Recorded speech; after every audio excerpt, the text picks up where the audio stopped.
Imagine sinking slowly into a sea that feels less like a familiar ocean and more like the universe has decided to run a beta version of life.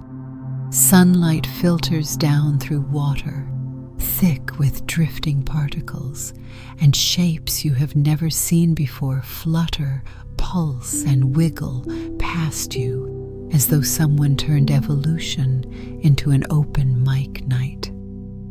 This is Earth 500 million years ago, during a time when life was still experimenting with what animal even meant. Every creature here looks like it lost a bet. Bodies shaped like tubes, others shaped like flat carpets, others waving tentacles around like they are trying to signal passing aliens.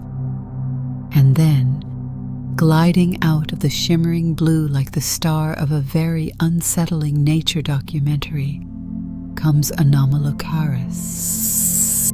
It does not just look alien. It looks like something aliens would discover and immediately decide to leave alone. At first glance, Anomalocaris seems to defy categories entirely. It swims with confident sweeps of its strange lobed body, moving with the kind of fluid grace that makes you wonder how something so bizarre can also look so perfectly at home. It is big, shockingly big for its time, large enough to make every smaller creature in the vicinity reconsider its life choices. And there is something about its presence, something in the smooth way it glides as though it owns the water around it, that tells you this creature is not here to play nice. It is here because everything else around it is basically a buffet with fins. If you could follow Anomalocaris closely, you would notice a rhythm to how it moves, an easy confidence that only an apex predator can radiate. It slips between columns of drifting plankton clouds, weaving effortlessly through curtains of tiny, trembling animals that know they are invisible only until the wrong set of eyes settles on them. And Anomalocaris has eyes, huge, complex, intimidating ones that give it the vibe of a creature that sees everything and forgets nothing. Even before you understand the full range of its abilities, you feel in your gut that this thing is a level above everything else around it. In a world where most animals barely have the biological equivalent of training wheels, Anomalocaris is cruising in something like a sports car. Down here, the rules of survival are being written in real time. Evolution works quickly and chaotically during the Cambrian, and every species is trying something new, whether it makes sense or not. Some animals develop flaps, others plates, others odd frills and feathery appendages that might help them swim or breathe, or simply look intimidating in a "please do not eat me" way. But Anomalocaris does not need to pretend. It has already won the early evolutionary lottery. It is larger, faster, and more coordinated than almost anything else around.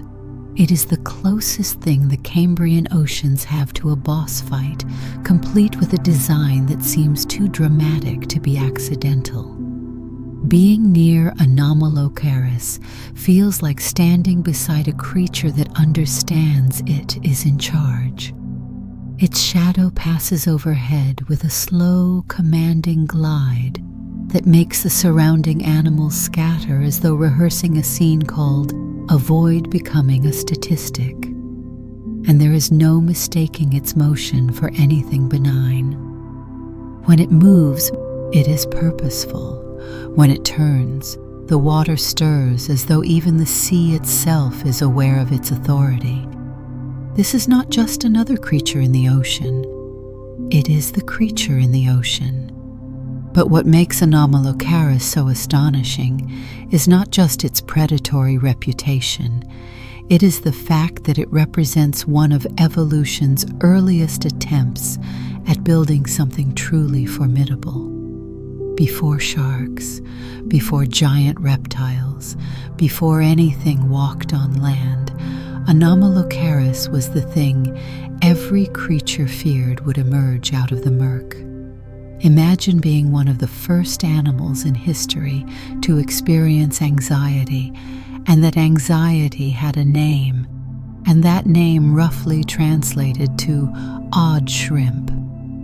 That is what living in the Cambrian seas felt like.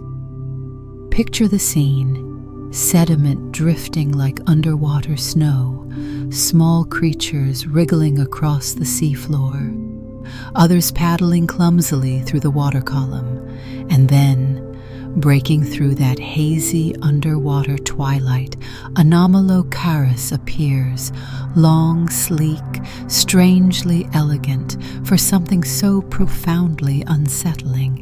If Earth had movie trailers during the Cambrian period, Anomalocaris would be the creature looming at the end of the teaser while dramatic drums thunder in the background.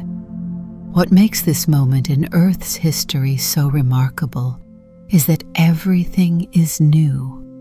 Life is still figuring out how to build eyes, limbs, skeletons, and digestive systems. But Anomalocaris feels like an overachiever, the student who shows up on the first day of class with a fully illustrated thesis. It is not simply surviving in this strange, experimental world. It is dominating it. It is redefining what predator means long before the word even exists. Standing here in this ancient sea, if you could stand, you would realize something profound. Anomalocaris is not terrifying just because of how it looks. It is terrifying because it shows how early, how quickly, and how dramatically life can innovate when given the chance. And in a world bursting with unpredictable forms, Anomalocaris is the one creature that seems fully aware of its own power. It moves like the ocean belongs to it, like evolution itself assigned it the role of top-tier enforcer. In the Cambrian seas, everything is strange, but Anomalocaris is strange with purpose, strange with confidence, strange in a way that tells you that Earth, even in its earliest chapters, was not just weird, it was dangerous. And at the center of that danger glides a creature that looks like evolution took a bold guess and accidentally invented fear. Slip deeper into the Cambrian oceans and it feels as though you have wandered into the backstage workshop where life itself is being prototyped. Nothing here looks finished. Nothing here follows a familiar blueprint. Instead, the entire sea seems alive with half-formed experiments, evolutionary drafts doodled in biological ink, and creatures that look as though the universe briefly entertained the idea of becoming a surrealist artist. It is a world in glorious disarray, the kind of place where every new organism seems to have been designed by a different committee, with very different opinions about what counts as normal. If modern ecosystems feel curated, balanced, and refined, the Cambrian seas are the grand opening day of existence, and everyone showed up wearing outfits they made 5 minutes before leaving the house. The water is thick with drifting life, clouds of plankton swirling like galactic dust. Soft-bodied creatures pulse and wobble past like living water balloons. Others crawl clumsily along the seafloor, leaving trails in the sediment that look like signatures of nervous artists afraid to lift their pens. And floating through this haze is the unmistakable feeling that evolution, at this moment, has no rules. It is throwing out ideas at full speed, seeing what sticks, and absolutely not cleaning up after itself. Some animals extend long, frilly appendages in every direction, resembling underwater fans that never learn to fold. Others sport spines in completely unnecessary places, possibly because they became self-conscious about their smooth edges. There are creatures with armor plates that make them look like tiny prehistoric tanks, though their ability to steer is questionable at best. There are animals shaped like ovals, blobs, triangles, even shapes that geometry probably has not bothered naming yet. Every organism seems to be trying something new, and none of them look particularly confident about it. At times, the scene feels almost comedic. You have worms inching along with such dramatic seriousness that you'd think they were preparing for an audition. You have delicate swimmers flapping small flaps with admirable enthusiasm, despite moving almost nowhere. And then there are bizarre filter feeders holding out appendages, like they are waiting to high-five passing microbes. The ocean is not simply full of life, it is full of possibilities, each one more eccentric than the last. Even the seafloor contributes to the sense of cosmic experimentation. It is dotted with burrows, mounds, impressions, and strange pits that record where early animals poked, dug, hid, or simply flopped down for lack of a better idea. The sediment itself is fine and soft, forming a pale, endlessly shifting canvas carved by creatures too indecisive to leave consistent patterns. You can almost imagine the earth shrugging each time something new crawls by. Sure, why not? Let's see where this goes. Above all, the Cambrian oceans feel restless. The water is warm, stirred by tides and storms that sweep through frequently, churning up clouds of particles and scattering communities of tiny organisms like confetti, tossed at a parade no one planned. But life thrives in this chaos. Every pulse of water across the seabed brings new nutrients, new chances, new opportunities for organisms to build bodies that have never existed before. It is a time when creativity is far more important than efficiency, when survival strategies are invented on the spot and refined only if they do not immediately fail. Some creatures drift in the water column with limbs that look more decorative than functional. Others paddle as if trying to remember the steps to a dance they learned moments earlier. Many organisms are translucent, their bodies revealing internal structures glowing faintly in the filtered light. There is a fragile beauty in their simplicity, as if evolution has not yet decided which parts are essential and which are optional. Despite the weirdness, there is harmony in the chaos. Each organism, no matter how peculiar, plays a role in shaping the environment. Grazers leave carefully scraped patches along microbial mats. Burrowers churn the sea floor, accidentally improving oxygen flow. Drifters feed on particles suspended in the water, clearing space for sunlight to travel a little deeper. It is an ecosystem built on frantic improvisation, yet somehow life here flourishes with exuberant confidence, and there is motion everywhere. Tiny creatures zip around with the determination of athletes who have no idea what sport they are playing. Others drift like lazy balloons, letting currents do the work. Still others crawl with hesitant, experimental movements, as though testing the concept of locomotion for the very first time. You can practically hear the ocean whispering, "Go on, try something, anything. Let's see what happens." The most astonishing thing about this world is how unpolished everything feels. Modern oceans are full of specialists, animals shaped by millions of years of refinement, their designs optimized and battle-tested. But in the Cambrian seas, specialization is a rumor. Precision is optional. Even physics seems to be taking a flexible approach, allowing some animals to bend, stretch, or wobble in ways that modern biomechanics would politely decline. And yet, within this experimental frenzy, life pulses with unrestrained energy.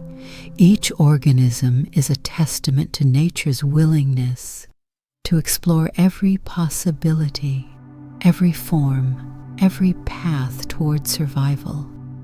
It is a moment in Earth's history when imagination reigns, when the ocean feels less like a habitat and more like a creative workshop where anything can happen. In this swirling, shimmering realm of biological prototypes, one thing is clear. Evolution is not sculpting masterpieces yet. It is scribbling ideas on every available surface. But these scribbles are the foundations of everything to come. Before the age of giants, before forests and dinosaurs and mammals, there was this chaotic, unpredictable, wildly inventive sea, a place where life learned not just how to exist, but how to dream up shapes and strategies that would echo across the next 500 million years. If you could drift beside Anomalocaris and truly take in its appearance, you might get the distinct feeling that you are looking at a creature assembled by someone who had access to a parts bin, but absolutely no instructions. Its body stretches gracefully through the water in a long, flexible arc, yet every feature attached to it feels like it belongs to a completely different design philosophy. It is as though evolution invited every intern to pitch a body part and then forgot to narrow down the finalists. The result is a creature that feels simultaneously sleek, bizarre, elegant, and deeply confusing. One part aerodynamic swimmer, one part extraterrestrial machinery, and one part pure Cambrian chaos. The first feature that catches your eye, assuming its eyes haven't already caught you first, is the curved pair of appendages projecting from the front of its body. They move with unsettling precision, curling and uncurling like fingers, trying to remember whether they are supposed to be tools or weapons. Each limb is studded with spines arranged in careful rows, giving them the look of biological grappling hooks. When Anomalocaris flexes them, it is impossible not to think of a creature rehearsing an elaborate gesture, like a stage performer preparing for an entrance that absolutely requires flair. These appendages are long, jointed, and surprisingly graceful, capable of sweeping arcs or delicate motions, a reminder that even in a creature built like a fever dream, some things can still be surprisingly refined. Then there is the mouth, a circular puzzle-like disc set under the head, radiating plates arranged like a ring of interlocking petals. It resembles a camera shutter if the camera were designed by someone who primarily thought in nightmares. The mouth does not open in a familiar up and down motion. Instead, the plates rotate inward, creating an ever-tightening ring that looks as though it could clamp down on anything from a passing creature to your sense of comfort. Its geometry alone feels like an inside joke shared by engineers and cartoon villains. And yet, despite its strangeness, the mouth fits the creature in an unexpectedly coherent way, a perfect centerpiece for a face that seems undecided about which direction evolution is going. Above this circular maw sit two enormous compound eyes, perched on short stalks like living surveillance equipment. Each eye glitters with a constellation of facets, capturing the light with the intensity of someone who takes seeing very seriously. These eyes give Anomalocaris an expression that is both intense and oddly alert, as though it is always running a mental checklist, scanning for anything that looks edible, dangerous, or mildly interesting. The eyes feel oversized for the body, almost comically so, but in a world full of creatures that barely have visual systems at all, Anomalocaris wears them proudly, like a creature showing off its newest upgrade. Its body, by contrast, is long and streamlined, tapering toward a fin-like tail with a subtle flourish that suggests evolution briefly flirted with the concept of elegance before returning to its chaotic tendencies. The entire torso is lined with overlapping swimming lobes, large leaf-like flaps that run the length of the body in an alternating pattern. Each lobe ripples smoothly as the creature swims, giving its motion a kind of rolling fluidity, like a ribbon caught in a slow current.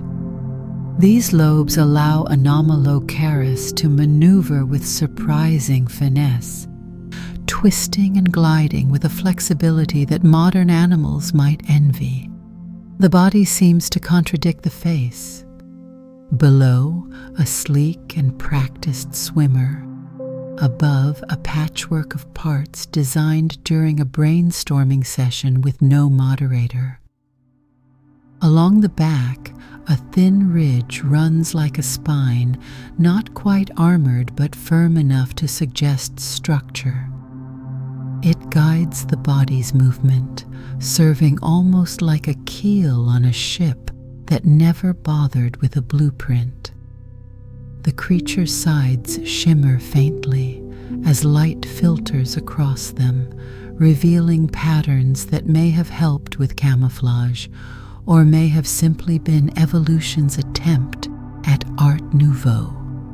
The overall effect, when you take in the eyes, the appendages, the mouth, the lobes, the tail, is a creature that feels assembled from at least 3 different evolutionary visions.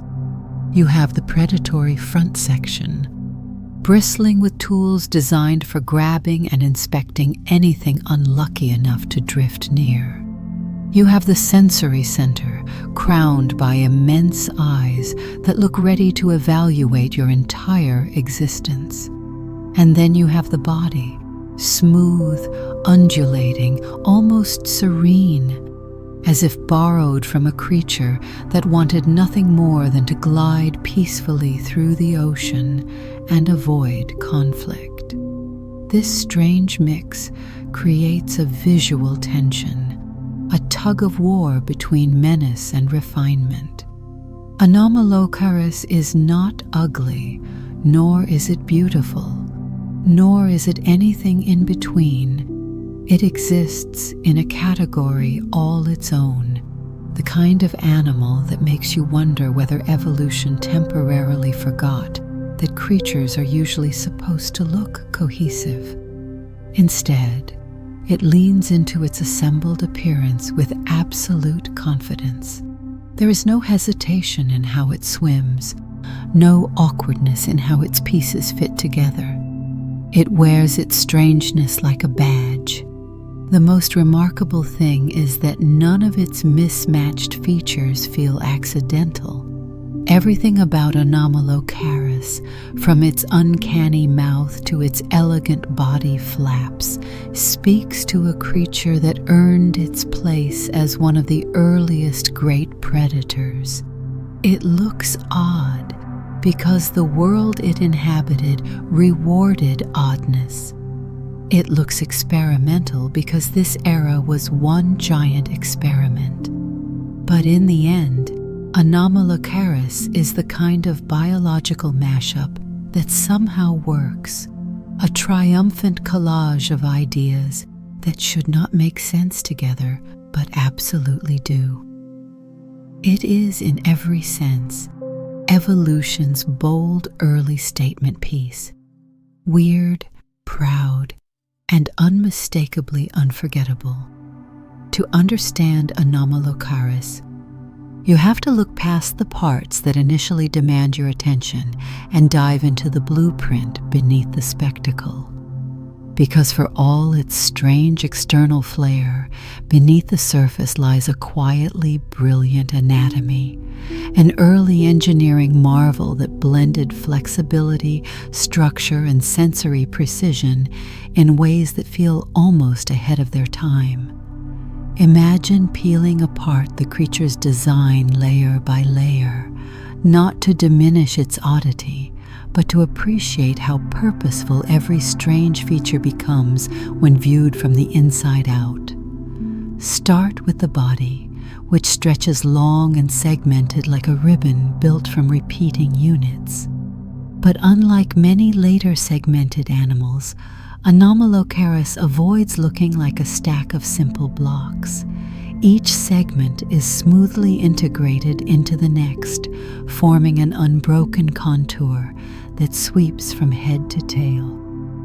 It feels less like a chain of compartments and more like a single sculpted piece, shaped to bend, sway, and twist at will. The segmentation provides flexibility without sacrificing strength, giving the creature a backbone-free way to navigate intricate underwater terrain. You could almost call it a biological slinky if slinkies were capable of making other organisms deeply uncomfortable. Running along the length of this body is a series of swimming lobes, broad flaps that protrude from each segment like fins designed by a minimalist architect. These lobes operate in a delicate sequence, rising and falling in waves that travel from the creature's front toward its tail. Each lobe moves independently, yet harmonizes perfectly with the others, creating propulsion that is both smooth and powerful. It is not the frantic flicking you see in modern fish, nor the wiggling seen in aquatic worms. Instead, the motion resembles an underwater stadium wave, except this wave actually gets somewhere. This coordinated movement is possible because each lobe is tied to muscular structures arranged in overlapping layers. These muscles contract and release in patterns that allow the lobes to shift shape slightly as they sweep downward, improving lift and reducing drag. In essence, Anomalocaris turns its entire body into a single, flexible engine. At a time in history when most creatures were still figuring out how to move without falling apart, this animal had already built a propulsion system that feels suspiciously efficient. If it had a user manual, you might find the words, "Please glide responsibly," printed somewhere near the first page. Beneath the lobes lies a supporting network of tissues that act like the framework of a ship's hull. The internal arrangement helps distribute force evenly, allowing the animal to accelerate abruptly, turn sharply, or maintain long, graceful cruises through open water. This structural sophistication is surprisingly advanced. for an animal that predates even the concept of vertebrae. It demonstrates that evolution, even early in the game, was fully capable of producing mechanical genius long before it refined aesthetics. But the most astonishing part of Anomalocaris' anatomy is not its musculature or its swimming mechanics. It is its sensory equipment. Its compound eyes, perched confidently near the front of its body, are enormous compared to the rest of the creature. Each eye contains thousands of tiny lenses arranged in a tightly packed mosaic. These lenses funnel light into a nervous system built to process motion, contrast, and shape with startling efficiency. Each facet contributes a piece of the visual puzzle, giving Anomalocaris a panoramic awareness of its surroundings. If modern insects see the world like a fast-moving slideshow, Anomalocaris sees it like a surveillance drone that is always filming in crisp, high-definition clarity. The sheer size of these eyes suggests they were not just decorative evolutionary flourishes. They were vital tools, primary systems that allowed the creature to navigate murky Cambrian waters where light fluctuated with every shift in sediment. The eye stalks angle slightly outward, widening its field of view until it can monitor nearly everything around it without needing to pivot. It is the visual equivalent of having a rear view mirror, side mirror, and security camera feed all running at the same time. If any creature made the mistake of trying to sneak up on Anomalocaris, it would fail before the attempt even crossed its mind. Inside, the neural connections from the eyes branch into a surprisingly compact processing region. Early nervous systems were just beginning to take shape in complex animals, and Anomalocaris demonstrates one of the earliest hints of specialization. Light signals buzz through its circuits like messages through a busy switchboard, allowing the creature not only to detect movement, but to react to it with uncanny timing. In a world full of animals whose responsiveness could charitably be described as sluggish, Anomalocaris operated on what felt like fast forward.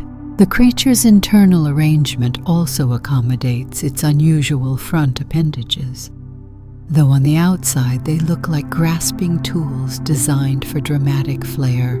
Inside, they are anchored by muscular bases that allow precise manipulation.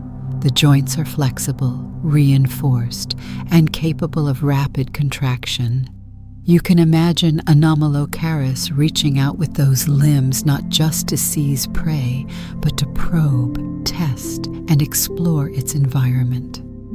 The internal mechanics suggest sensitivity as well as strength, a combination that would have made each movement deliberate rather than clumsy. Even the tail, a structure that often gets overshadowed by more flamboyant features, demonstrates a thoughtful anatomical layout. It broadens slightly, forming a paddle-like end that helps stabilize the body. When Anomalocaris twists or accelerates, the tail acts as a rudder, correcting angles and smoothing transitions. It is a quiet but essential component of its design, the unsung hero in a body otherwise doing everything it can to look dramatic. Taken together, these anatomical features paint a picture of a creature that was far more than the sum of its strange parts. Beneath the weirdness lies a coherent, efficient, and almost elegantly orchestrated system. Everything works in concert. the segmentation providing flexibility, the lobes providing thrust, the eyes providing surveillance-level awareness, and the internal musculature turning the whole body into a unified adaptive machine. Anomalocaris may look like three different animals taped together by an over-enthusiastic science fiction writer. But beneath that surface is a level of engineering that feels astonishingly forward-thinking. It is early evolution showing off, not through beauty, but through brilliance. If you ever found yourself drifting through the ancient waters of the Cambrian and suddenly felt the need to panic without knowing why, chances are Anomalocaris was somewhere nearby, slipping through the water like a living warning label. Everything about the way it hunted radiated purpose. It did not stalk lazily, it did not wander curiously, and it definitely did not hesitate. It pursued prey with the confidence of a creature that had never heard the phrase natural competition, and did not intend to start learning now. To watch Anomalocaris hunt was to witness one of evolution's earliest demonstrations of efficiency, paired with pure, unapologetic enthusiasm. Its approach began with movement so smooth and deceptively graceful that smaller animals often realize the danger too late. Those wide, rippling lobes lining its body acted not just as tools for travel, but as precision instruments for tracking, shadowing, and ambushing. With each wave-like push, Anomalocaris generated bursts of speed that allowed it to close distance in seconds. One moment it hovered like a drifting leaf, and the next it became a streamlined missile, slicing through the water with the determination of a creature that takes hunger personally. Rather than swimming in a straight, predictable path, Anomalocaris moved in controlled arcs, adjusting its trajectory with subtle flicks of its tail. This mobility made it difficult for prey to guess its next angle of attack. It could circle, sweep, dive, or spiral, all while maintaining momentum. Imagine a ribbon dancer who suddenly decided to take up pursuit predation as a competitive sport. That was Anomalocaris, elegant when it wanted to be, aggressive when it needed to be, and always unsettlingly fast. But speed alone did not define its hunting style. What truly set Anomalocaris apart was its capacity for sudden, explosive acceleration. One instant it might drift as though evaluating its surroundings, eyes calmly scanning. The next, it switched into pursuit mode, its entire body firing like a trigger pulled at the exact wrong moment for any nearby creature with hopes of survival. That rapid transition made it one of the Cambrian Ocean's most unpredictable threats. Prey animals lived in a state of constant vigilance, an existence defined by hoping the large blurry shape behind them was a harmless shadow and not the equivalent of an underwater blender deciding it wanted a snack. Once Anomalocaris spotted a target, and to be clear, it rarely missed anything worth noticing. It used its ability to maneuver with extraordinary precision. Its large compound eyes gave it an almost panoramic view, letting it track movement even in murky water. With this visual advantage, it could predict the movements of its quarry, anticipating escape routes before the prey even fully committed to them. It did not need to outthink its target in some grand mental chess match. It simply needed to react faster, turn sharper, and move with the kind of control that made everything else in the water look as though it was trying to swim while half asleep. Then came the moment that prey feared most, the unfolding of those front appendages. In the blink of an eye, Anomalocaris snapped its limbs outward, curving them like elegant but deadly parentheses waiting to close around a struggling sentence. The appendages were not simply arms, they were dynamic capture devices engineered to ensnare anything that fell within reach. Each spine along their inner curve acted like a hook, guiding prey inward with the efficiency of a conveyor belt that only operated in the direction of doom. Even animals that darted sideways or tried to zigzag fell victim to the appendage's ability to pivot and lock onto movement. When Anomalocaris finally intercepted its target, the capture was swift and decisive. The prey found itself trapped in a cage of curved limbs, every attempt to wriggle free betrayed by the spines that nudged it forward.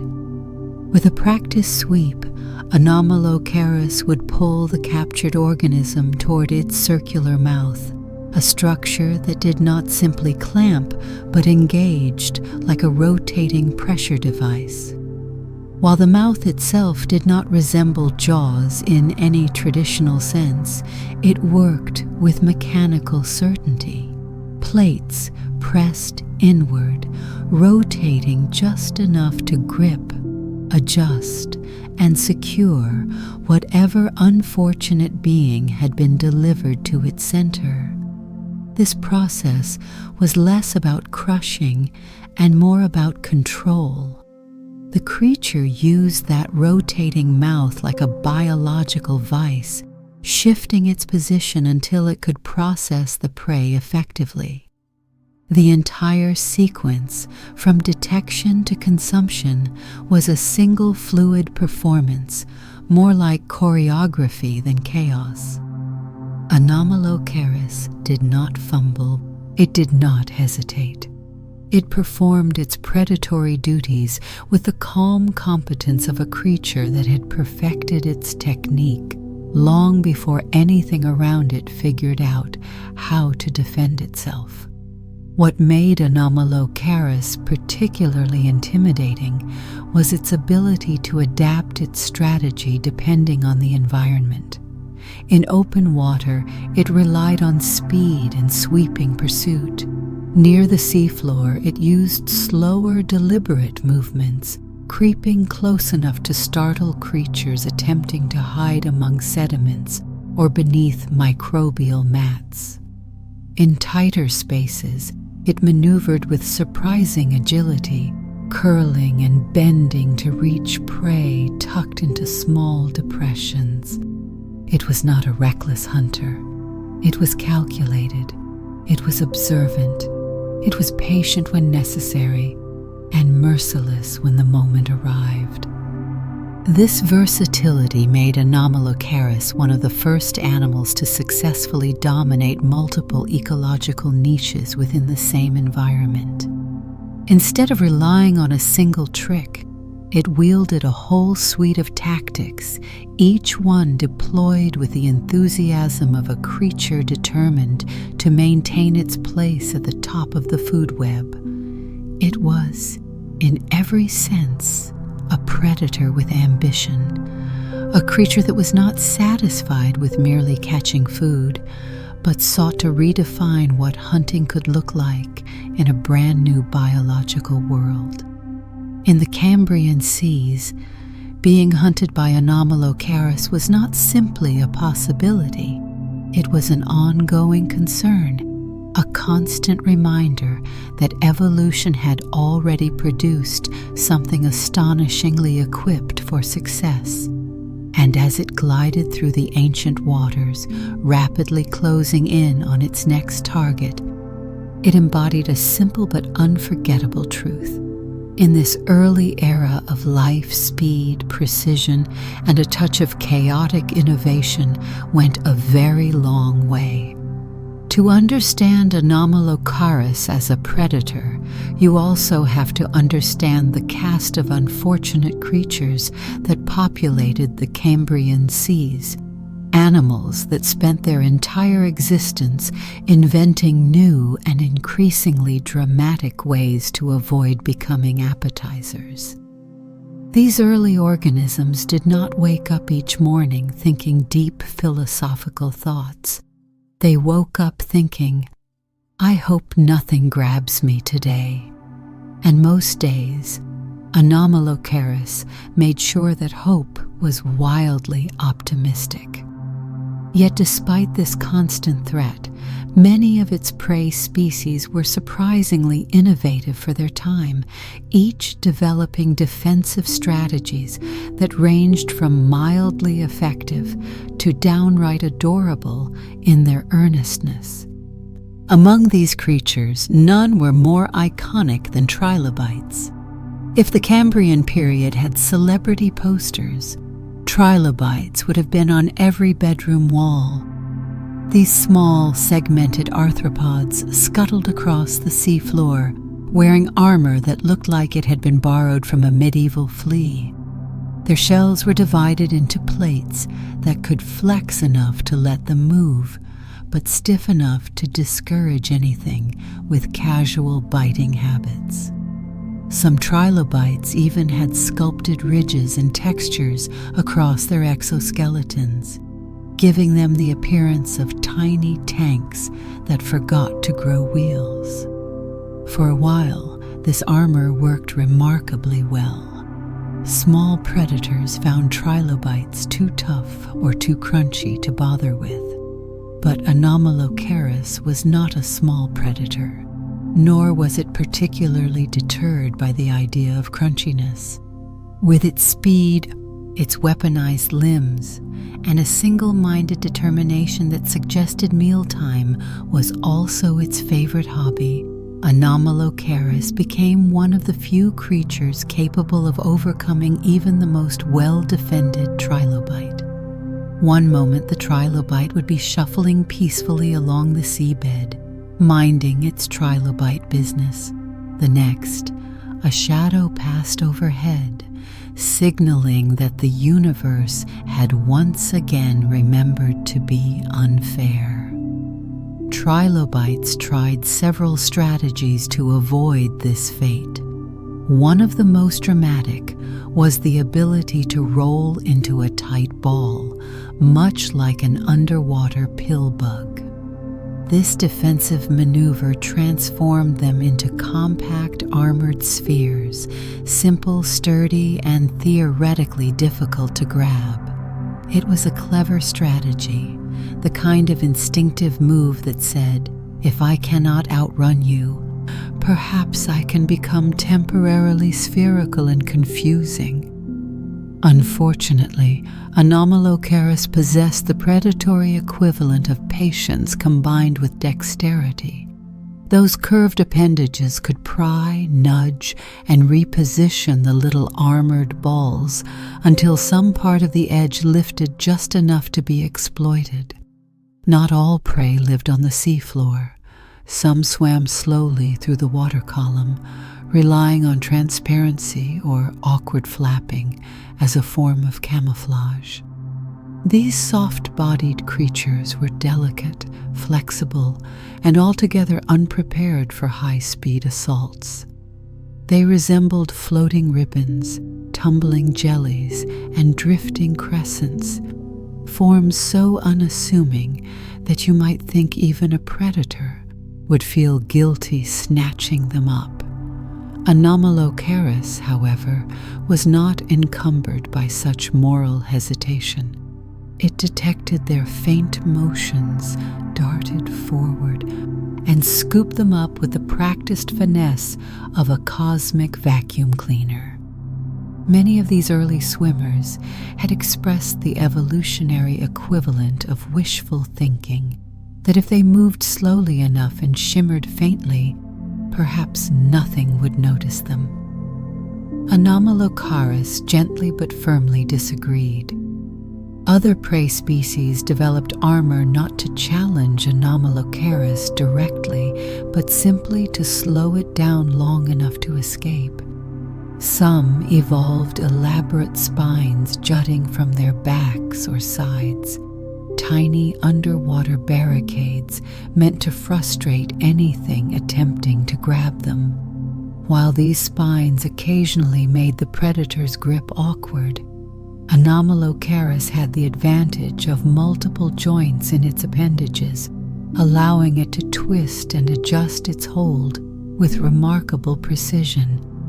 A spine or two might delay it, but in the way that spilling a single grain of rice might delay someone determined to finish dinner, it barely registered. Some creatures attempted speed, though speed is generous. In the Cambrian Ocean, sprinting meant accelerating from gentle glide to moderately determined wiggle. But to their credit, these early animals were trying. They tucked their bodies, kicked their tiny limbs, and scrambled across the sediment like determined wind-up toys, hoping their enthusiasm would compensate for their limitations. Yet, Anomalocaris could generate sudden bursts of movement so substantial that many prey species appeared frozen by comparison. There were also those that placed their trust in hiding. They burrowed into the soft seabed or nestled beneath microbial mats, believing that disappearing into the terrain itself would offer protection. And for some predators, this strategy worked beautifully, but Anomalocaris did not need to dig. All it needed was the slightest hint of disturbance in the sediment, a flick of debris, a puff of mud, and it would hover above that spot with investigative curiosity. The predator's appendages could sweep the surface lightly, stirring the substrate until the unfortunate dweller was coaxed out into open water. Hiding is a wonderful strategy until the hunter learns to knock politely.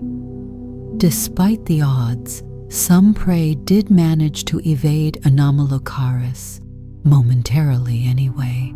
A trilobite might scuttle into a crowded patch of seafloor where multiple creatures created visual confusion.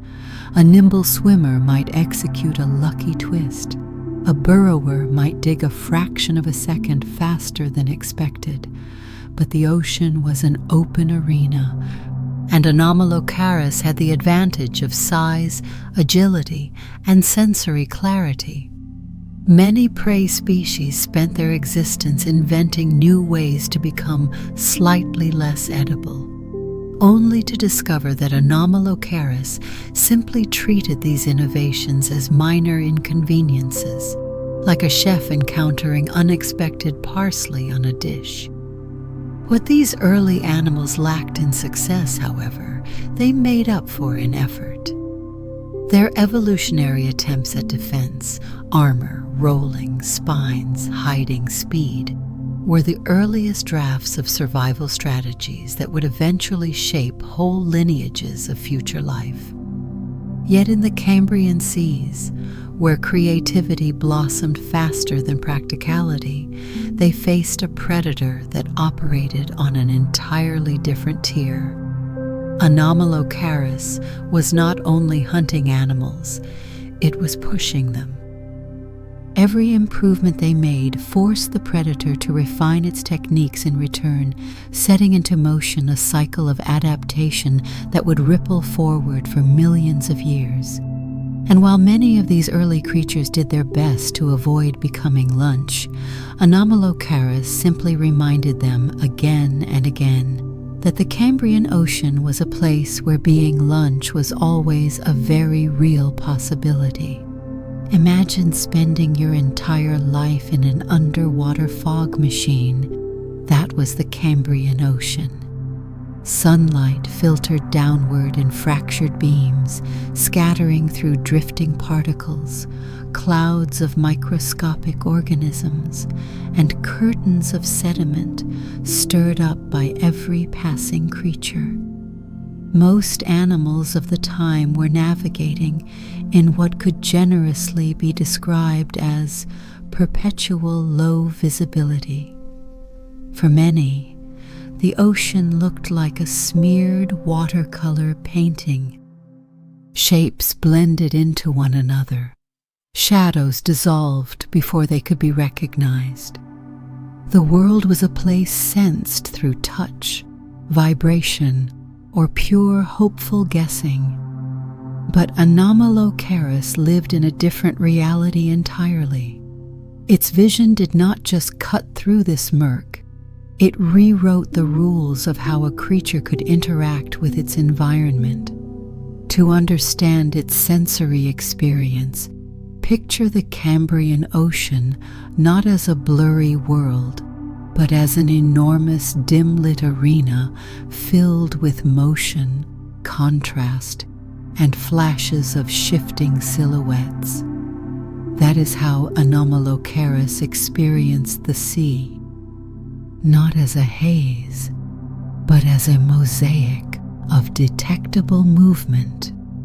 Its compound eyes held thousands upon thousands of tiny lenses, each one a miniature window feeding visual information into its nervous system. Where most creatures saw vague patterns, if they saw anything at all, Anomalocaris saw crisp outlines, directional shifts, and the rapid twitch of anything bold or unlucky enough to swim nearby. It had the Cambrian equivalent of night vision goggles, while everyone else was squinting into the darkness. These eyes were built not merely to see, but to interpret. Each facet captured a sliver of the world, and together they constructed a panoramic field of vision so wide that it bordered on omniscient. If a creature wriggled behind Anomalocaris, a portion of its visual field caught the flicker. If something darted to the side, dozens of lenses registered the movement simultaneously. Its brain didn't need to ponder long or analyze deeply. The information came pre-packaged as a pattern of contrasts that practically shouted, "There is something alive over there. Go take a closer look." This visual ability shaped its entire approach to life.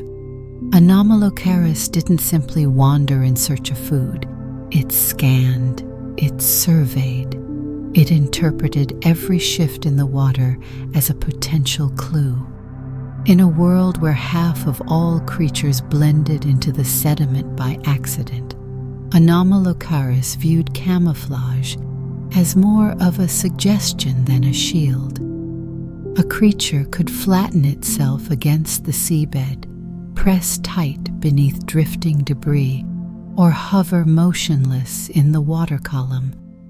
But to Anomalocaris, these were merely different textures layered onto the same visual landscape. The slightest twitch betrayed them. Even the faint shadow of a fin, the ripple of disturbed sediment, or the wobble of a soft-bodied swimmer became glaring signals under those enormous compound eyes. And it wasn't only about detecting prey. Vision shaped how Anomalocaris navigated the three-dimensional maze of the ocean. The Cambrian seas were cluttered with microbial mats, clusters of odd creatures, and shifting terrain that would confuse animals relying solely on touch or vibration. But Anomalocaris could glide through this biological maze with remarkable precision, adjusting its path long before it collided with anything. You could say it drove with headlights, while most of its neighbors moved like sleepwalkers, holding their arms out in front of them. The ability to detect contrast even in low light meant Anomalocaris could operate effectively during times when other animals paused their activity.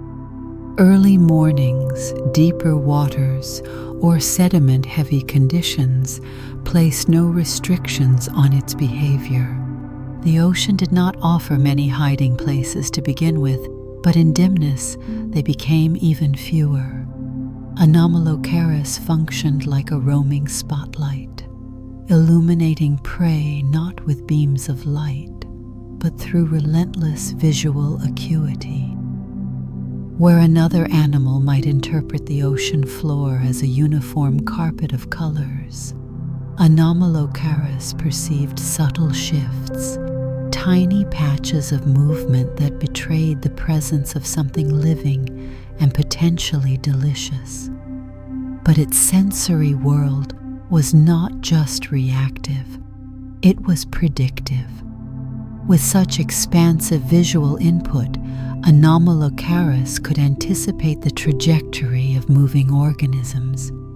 If a swimmer flicked its body in a moment of panic, Anomalocaris saw the direction of the flick, the velocity of the escape attempt, and the probable path it would follow.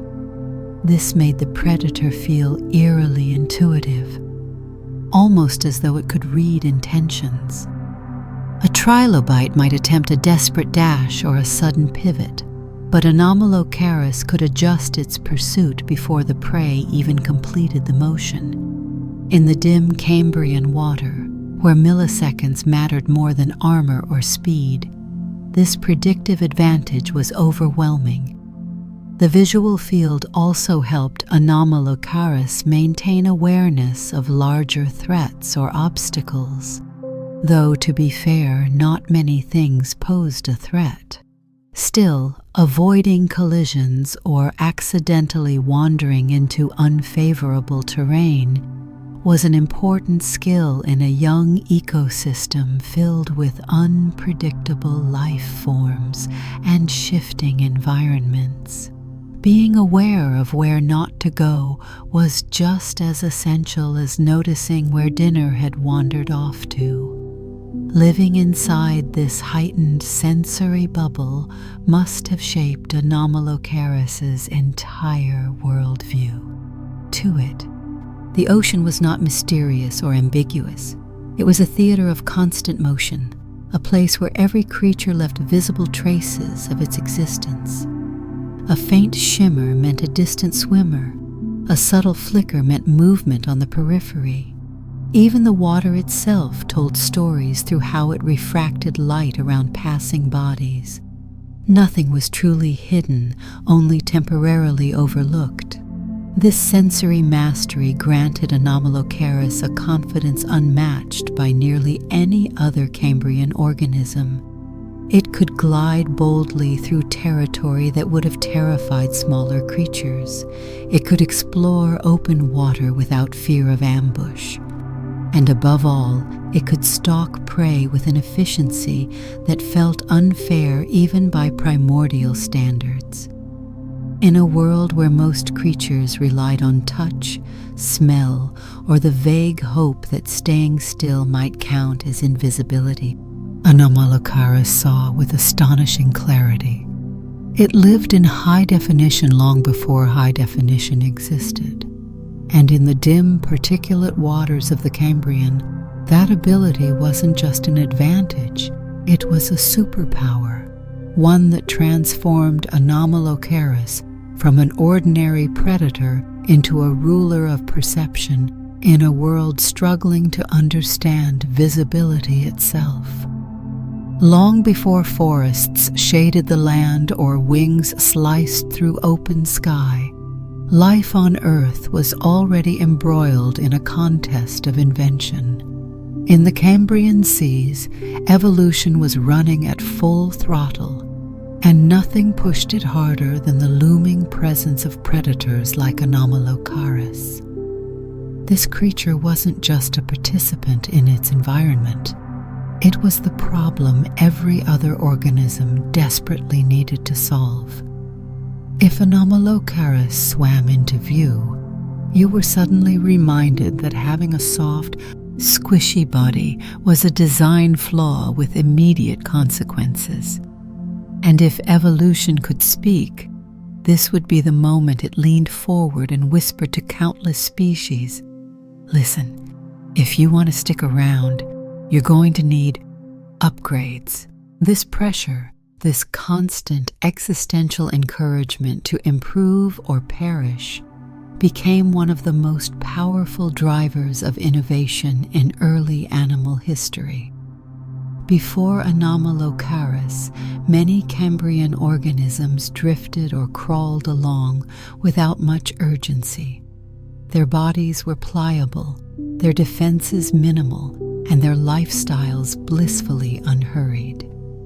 Then came a predator large enough to cast shadows that doubled as warning signals. Suddenly, the era of simple living was over. Being defenseless was no longer a quirk. It was a liability. The first wave of evolutionary responses involved reinforcing the exterior. Creatures began experimenting with hardening their bodies, adding layers of mineralized armor that transformed them from soft pastries into biological fortresses. Shells began appearing across a surprising range of early animals. Some wrapped themselves in plates shaped like gently curved shields. Others developed rigid casings that encased their bodies like miniature bunkers. These defensive structures varied wildly in thickness and texture, as though evolution had a catalog of materials, and every creature was trying to pick the option labeled most likely to prevent sudden disappearance into a predator's mouth. Spines soon joined the list of evolutionary upgrades. They sprouted from backs, flanks, and edges, sometimes arranged in neat rows, sometimes in chaotic bouquets of pointiness. Their purpose was obvious even without a biology degree. Make yourself as unpleasant to grab as possible. If Anomalocaris attempted to scoop up a creature covered in spines, the result might be awkward enough to give the prey a few precious moments to flee. These moments mattered. A split-second head start could mean the difference between getting eaten and becoming one of evolution's success stories. And so, creatures doubled down on sharpness, effectively turning themselves into aquatic pincushions in the hope of discouraging unwanted attention. But shells and spikes weren't the only innovations. Some organisms took an entirely different approach: speed. Granted, speed in the Cambrian did not resemble modern fish darting or dolphins leaping. It looked more like frantic wiggling, spirited paddling, or determined scooting across the sea floor. Still, in a world where the baseline pace of life resembled slow-motion choreography, any improvement in movement mattered. Paddle-shaped limbs grew broader. Muscular systems became more efficient. Body shapes streamlined into tapered forms that reduced water resistance. These were the early prototypes of biological running shoes. Not literal footwear, of course, but the evolutionary equivalent of giving animals the ability to move from mildly drifting to urgently relocating. Other species opted for evasion through ingenuity rather than speed. Some perfected burrowing, diving into soft sediment at the slightest hint of danger. They pushed deeper into the mud than earlier burrowers, reshaping the seafloor into networks of tiny shelters. These creatures didn't just hide, they engineered escape routes. Their tunnels offered exits positioned at angles specifically useful for slipping away unseen. Anomalocaris, with all its prowess, couldn't dig effectively, so these burrowers carved out a small zone of safety in a dangerous world, effectively creating the Cambrian version of storm shelters. Camouflage also entered the evolutionary toolkit. Some animals adopted patterns or textures that mimicked the seafloor, blending into the shifting patches of microbial mats or sediment. These disguises were rudimentary by modern standards, no dramatic color changes or shape-shifting tricks. But for the time, they were revolutionary. Instead of confronting the predator or trying to outrun it, these creatures chose invisibility as their defense. Their bodies became mosaics of sandy tones, mottled blotches, and subtle gradients of color that allowed them to disappear into the background like nervous stage actors hoping not to be noticed. Yet the arms race didn't stop at individual adaptations. Entire groups of organisms diversified in response to the rising threat. More species developed protective exoskeletons. Some organisms experimented with unusual body geometries, wider forms that were harder to grab, flatter bodies that hugged the seafloor, or elongated shapes that allowed sudden serpentine motions. The seas became filled with a rapidly expanding array of experiments, many of which existed solely because Anomalocaris had raised the bar for survival. This predator's influence formed a feedback loop. As prey improved, Anomalocaris had to remain effective. Even though it wasn't consciously strategizing, evolution was busy behind the scenes, refining the predator's capabilities to match the new challenges. Stronger appendages, sharper precision, improved maneuverability. These traits emerged as responses to prey that refused to remain helpless. And every counter-response from Anomalocaris triggered yet another wave of innovation among its potential meals. The arms race was not a tidy sequence of improvements, but a chaotic, overlapping surge of evolutionary creativity. One species might add a thicker shell, while another adopted sudden sprinting bursts, yet another might simply grow larger, making itself a less convenient target. The dynamic tension between predator and prey turned the Cambrian seas into a biological laboratory, and Anomalocaris was one of the main reasons the laboratory thrummed with urgency. This wasn't merely a story of fear. It was a story of transformation. Without the relentless pressure of predators like Anomalocaris, many of the structures we recognize today, shells, armor plates, spines, might have appeared far later or taken radically different forms. The Cambrian explosion was not just an explosion of species, but an explosion of new ideas.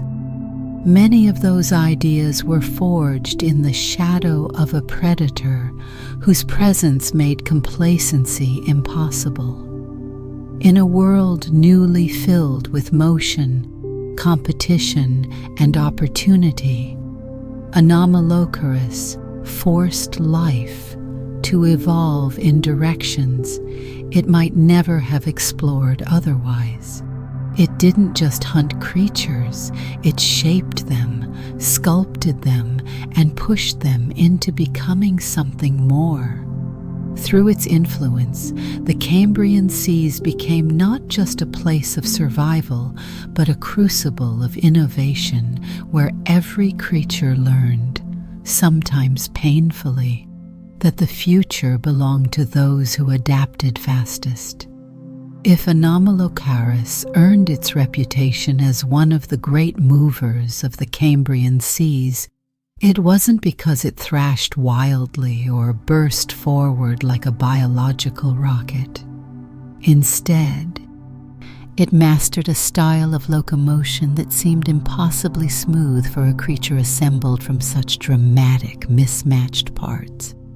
Watching Anomalocaris swim was like watching a pancake decide to pursue a career in synchronized swimming, unexpectedly graceful, rhythmically mesmerizing, and strangely beautiful in a way that defied its underlying weirdness.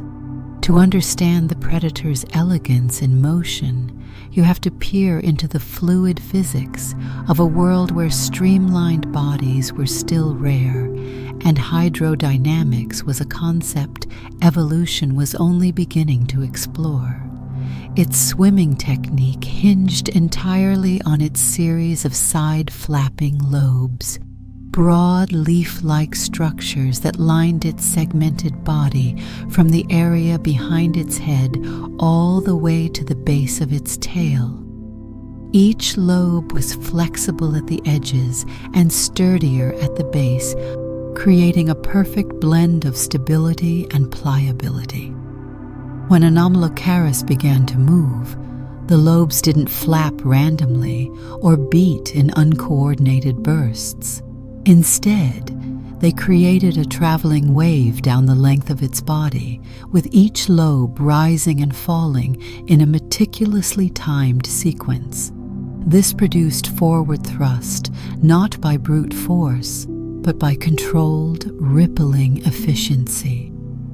Picture a stadium crowd performing a wave, each person lifting their arms a fraction of a second after the last. Now imagine that wave happening along both sides of a creature's body, and you have the basic choreography of Anomalocaris locomotion.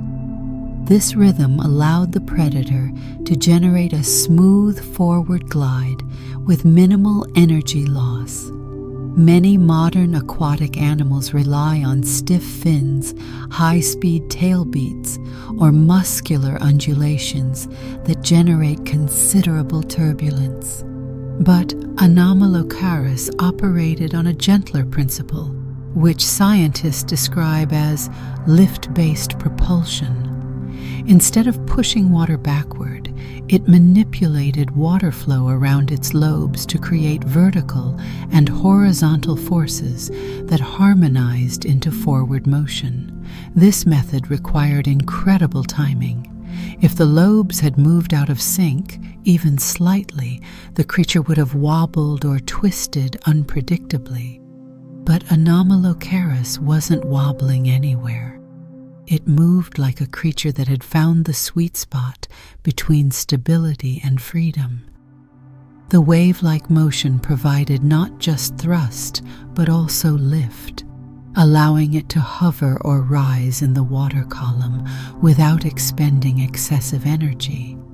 With a subtle change in the angle of its lobes, it could shift direction or alter its depth with the confidence of a pilot adjusting a glider's wings.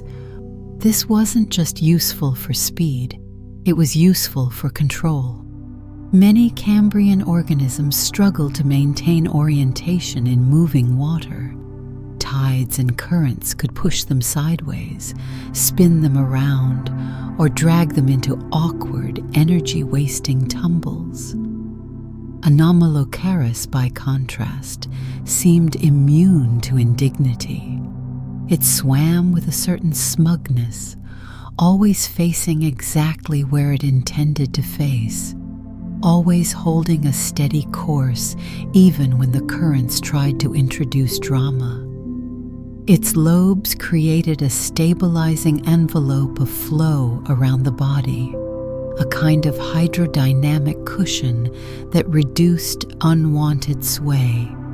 The tail added another layer of finesse, Though not enormous, the tail fan helped steer and accelerate Anomalocaris with surprising precision. A quick flick could pivot the entire body. A subtle wave could alter its trajectory by small but meaningful degrees. The tail was less a propulsion engine and more a directional rudder that allowed the predator to carve through the water with deliberate intent. When paired with the side lobes, the tail allowed Anomalocaris to perform maneuvers that would have left other Cambrian animals spinning helplessly in the wake. One of the most impressive aspects of Anomalocaris locomotion was its adaptability across speeds. At low speeds, its lobe movement slowed into gentle oscillations, letting it cruise like a creature enjoying the quiet of the ocean's middle depths. At higher speeds, the wave pattern tightened, the lobes flexing more rapidly and generating greater lift. This gave Anomalocaris the ability to burst forward when necessary, slicing through water with streamlined effectiveness. The transition between cruising and sprinting was smooth. No clumsy thrashing, no desperate flapping, just a clean acceleration fueled by hydrodynamic precision. Its swimming method also minimized noise and disturbance in the surrounding water. This mattered in an era when many animals relied on sensing vibrations to detect danger. Anomalocaris didn't announce its presence with turbulence. It approached like a whisper through the sea, its lobes creating a delicate signature that barely disturbed suspended particles. This allowed it to close distances with prey before its shadow registered as a threat. Even its body shape contributed to its fluid mastery. The flattened form reduced drag, allowing water to slip around it like silk. The segmented design let it bend gracefully, adjusting curvature as needed. Every piece of its anatomy worked together to reduce resistance, making Anomalocaris not only fast and agile, but also economical in movement. Hydrodynamically speaking, Anomalocaris was a creature that solved multiple problems with a single elegant mechanism. It achieved propulsion, stabilization, lift control, and directional steering through variations on the same fundamental action, the synchronized flapping of its lobes. It was a biological multi-tool, streamlined not through minimalism, but through a coordinated orchestration of parts that rarely revealed their complexity unless closely examined. If you placed Anomalocaris in a modern aquarium, aside from causing immediate panic and a flurry of scientific papers, it would still look like a creature designed for water. Its body plan is ancient, but its swimming technique rivals that of many current aquatic animals. It was an organism that understood the physics of its world instinctively, long before evolution produced creatures capable of contemplating hydrodynamics on purpose. In a sense, Anomalocaris didn't swim through the Cambrian Ocean. It danced through it, using movements that were subtle, yet stunningly effective. It wasn't just fast. It wasn't just agile. It was elegant, a creature whose locomotion turned every chase, every glide, and every turn into a performance. And like any great performer, Anomalocaris left its audience, every trilobite, worm, and soft-bodied drifter, to ponder one profound question. How does something so bizarre move with that much grace? Long before Anomalocaris became the poster child of Cambrian strangeness, it spent several decades as the unwitting star of paleontology's most embarrassing comedy of errors. To be fair to the scientists of the time, the Cambrian fossil record is basically nature mailing you fragments of biological chaos with zero instructions and no return address. Still, the saga of Anomalocaris remains one of those scientific stories that proves even the brightest minds can look at a fossil, scratch their heads, and confidently announce conclusions that later make everyone wince. In the early days of its discovery, Anomalocaris wasn't just misunderstood. Paleontologists didn't even realize they were looking at a single creature. Instead, they thought they had found 3 separate animals, none of which actually existed. It all began with the appendage. This curved, spined limb, so iconic today, was the first piece to make its way into scientific literature. But without the rest of the body to give it context, the appendage looked like something that might latch onto seaweed or sweep the ocean floor. Because its joints were preserved in a way that suggested flexibility, early researchers assumed it was part of a much larger crustacean-like animal. They imagined a giant shrimp relative lumbering along with this formidable limb protruding from its head like a strangely placed rake. The idea wasn't completely absurd, but it wasn't accurate either. Still, at the time, scientists nodded thoughtfully and said, "Yes, this seems sensible," unaware that they had accidentally placed Anomalocaris's arm on a creature that never existed. Then came the mouth, or rather, what paleontologists thought was a jellyfish. Anomalocaris's round, pineapple ring of doom mouth was discovered as a flattened disc with radiating plates. And because paleontologists hadn't yet encountered the entire creature, they interpreted it as a distinct organism. To early fossil hunters, this circular structure didn't scream predatory mouthpiece. It looked like a soft-bodied creature that floated gently through ancient seas, something passive and unthreatening, perhaps even delicate.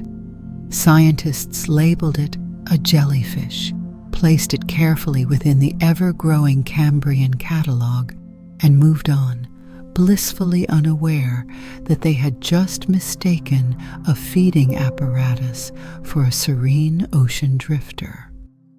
Imagine confusing a blender's blade assembly for a flower.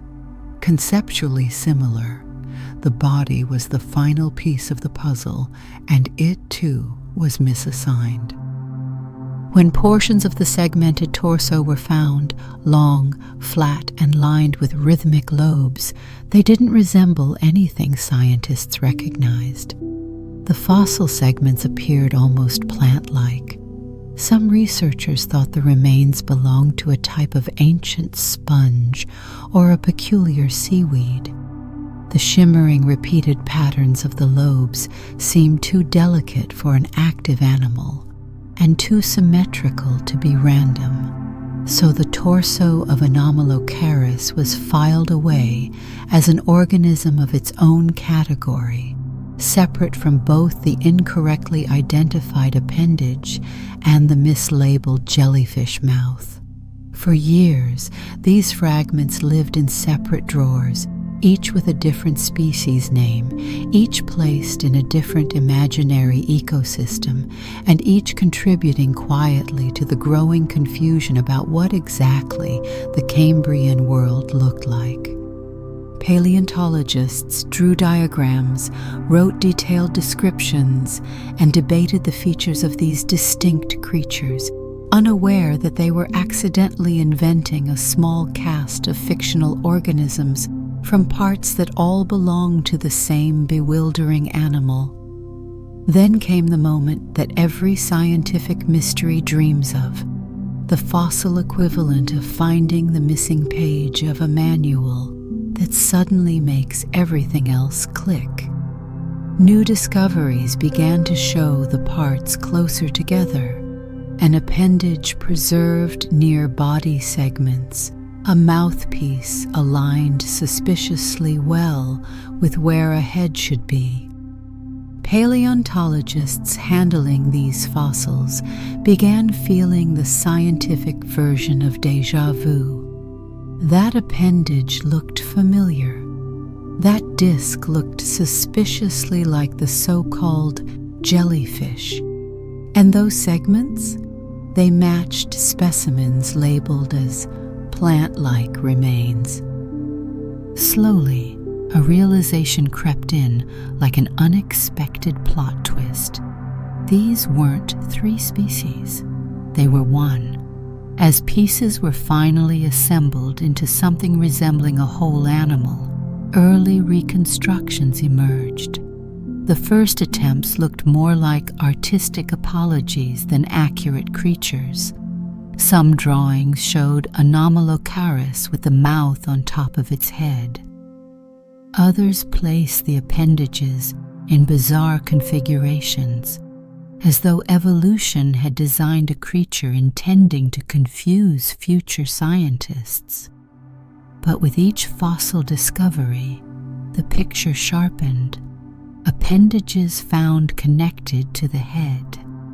Mouthpieces shown in clear articulation with the frontal region. Body lobes arranged in beautiful, rhythmic alignment.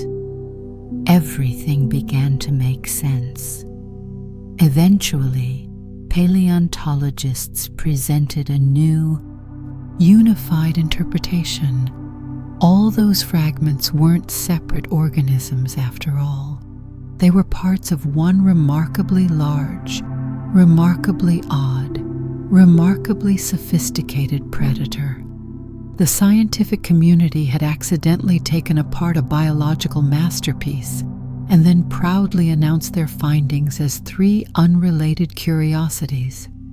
It was as if someone found the pieces of a bicycle, declared one part a spoon, another a decorative sculpture, and another a fragment of a small boat, only to later realize they'd been holding a transportation device the entire time. As embarrassing as the mix-up might seem in hindsight, the misinterpretation was a reminder of how challenging paleontology can be. Fossils rarely arrive with labels, tissues rarely preserve in full, and the ancient world was full of creatures that don't fit neatly into modern categories. But the Anomalocaris saga also became a celebration of scientific persistence. It showed that being wrong isn't failure. It's the first step toward being right, especially when you're studying a world filled with creatures that look like they came from a biological improv session. And so Anomalocaris, once mistaken for three different animals, eventually emerged as one of the most iconic predators of Earth's early oceans. It went from scientific jigsaw puzzle to evolutionary celebrity, proving along the way that sometimes the strangest creatures aren't just the ones from prehistory. They're also the ones we invent accidentally while trying to understand it. For decades, Anomalocaris lived a double life, and a triple one, depending on which museum drawer you opened. Scientists had its parts, but not its whole. They had fragments that looked intriguing on their own, yet refused to explain themselves. What finally brought Anomalocaris into focus was not a single dramatic discovery, but a slow accumulation of fossils, insights, and paleontologists who gradually realized that the Cambrian seas had been hiding the biological equivalent of a punchline. The revelation came not through a sudden eureka moment, but through a series of smaller revelations. Persistent researchers, squinting at slabs of shale, comparing notes, and muttering things like, "Hang on, haven't we seen this shape before?" The rock formations that eventually cracked the case were the Burgess shale beds, steep cliffs of compressed time tucked into the Canadian Rockies. They were the kind of deposits that turned ordinary days into extraordinary ones, because every split rock might reveal a creature no one had imagined. The Burgess shale preserved soft-bodied organisms in exquisite detail, capturing anatomy that normally decays long before fossilization. It was a fossil jackpot, one that paleontologists approached with excitement and occasional dread because the creatures within were often so strange that classification felt more like guesswork and less like science. Throughout the early 20th century, various expeditions collected curious specimens from these beds. Among them were more of the infamous appendages, those gracefully curved, spiny limbs that seemed like they belonged to some lost lineage of noble Cambrian pincers. They appeared frequently enough that paleontologists began giving them their own species names, confidently categorizing them as animals in their own right. Meanwhile, the odd disc-shaped jellyfish fossil was also turning up in greater numbers. Its ringed plates were preserved with striking clarity, and many scientists admired what they believed was a delicate, free-floating creature. As for the segmented, lobe-lined body fossils, they formed yet another set of discoveries, flat, elongated, and mystifying. But something new happened as more fossils came out of the rock. The appendages appeared in new orientations, sometimes angled in ways that didn't match their original interpretations as free-living organisms. The bodies began appearing with subtle indentations where connections might have formed. The mouthparts, once thought to be their own peaceful jellyfish species, started turning up in positions and layers suspiciously close to other fossils. Patterns were forming, even if no one yet understood what they meant. It took a combination of persistence and open-mindedness for paleontologists to start questioning the old classifications. One scientist would hold an appendage and notice that the curvature matched an indentation found near a body fossil. Another would examine the supposed jellyfish disc and realize that its symmetrical grooves didn't resemble the features of any known jellyfish, ancient or modern. Someone else would study the body segments and observe that their edges bore impressions shaped oddly like the base of the enigmatic appendages. Each observation was small, almost trivial in isolation, but taken together, they transformed confusion into possibility. The turning point arrived when a particularly well-preserved Burgess shale specimen came to light, one with enough anatomical detail to force a re-evaluation. This fossil captured a portion of the head region with lobes, appendages, and mouth structures all preserved in proximity. It was as though the rock had decided to release a spoiler after decades of withholding the plot. Suddenly, the puzzle pieces no longer looked separate. The mouth disc fit perfectly beneath where two appendages would attach. The appendages aligned naturally with the head. The body segments flowed logically behind them, forming a seamless whole. This discovery ignited a chain reaction of recognition. Paleontologists revisited old specimens with fresh eyes. Fossils once believed to be unrelated organisms were placed side by side on lab tables, revealing matching coloration patterns, mineralization structures, and sediment textures. The pieces didn't simply resemble each other, they complemented each other.